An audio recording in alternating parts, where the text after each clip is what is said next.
When I sit down to write, I don't write just to write. Every word, every image has a purpose. It's a journey with God. This particular piece began as I was meditating on prayer. I wanted to understand it more deeply, not just intellectually, but spiritually. As I meditated, I thought of the book of Revelation chapter 8, where the prayers of the saints rise like incense before God. And I began to understand what it means to offer our prayers, our lives as incense. What does it look like to live that out? My mind was drawn to the book of Ezekiel, to the passage about the mountain of God and the stones of fire.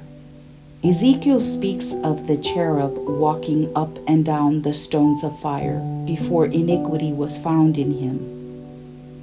I've always wondered, what do these stones represent? What do they mean for us today? As I pondered, a vision began to form. A mountain. The stones of fire scattered across it like sacred embers. This imagery began to unfold in my spirit, not as a mere picture, but as a revelation of God's altar, the place of sacrifice and transformation.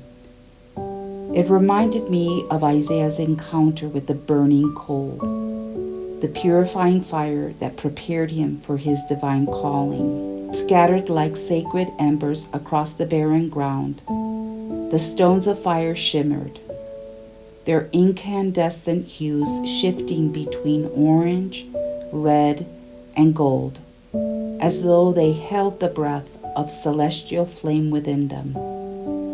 These were not ordinary stones. They were the altar of God, glowing with the purpose of purification and preparation. Each step I took on the stones sent a surge of white heat through my soles, not burning, but alive. It was as though the very presence of God pulsed through their radiant cores, burning away doubt and filling me with an unshakable resolve to press forward. This heat wasn't destructive. It was sanctifying. It stripped away everything unclean and infused my soul with strength to keep moving. The atmosphere around me grew heavy, charged with holy anticipation.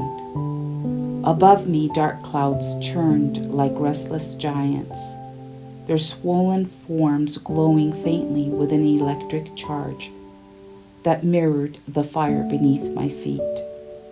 Their bellies crackled with threads of lightning, darting like serpents through the heavens. The storm seemed alive, echoing the tension within me, the battle between flesh and spirit, the call to surrender all and let God's fire consume everything holding me back. In Revelation 8, the burning coals in the censer serve as the heat source for the incense, releasing fragrant smoke that symbolizes the prayers of the saints. The stones of fire on the mountain are like those coals. They represent the refining fire of God, the purifying work of the Holy Spirit. But what struck me most is the connection to the bride in the Song of Songs, who emerges from the wilderness like pillars of smoke, perfumed with myrrh and frankincense. She doesn't just carry the incense, she becomes it. She becomes the sacrifice, the sweet aroma that rises to her beloved. This is what the stones of fire reveal to me, that we are called to be the offering. We are called to walk on the altar of God, to lay down our lives as living sacrifices. Every time we deny ourselves, whether it's waking up early to pray, choosing time with God over distractions, or surrendering a habit or desire that isn't aligned with His will, we step onto the stones of fire.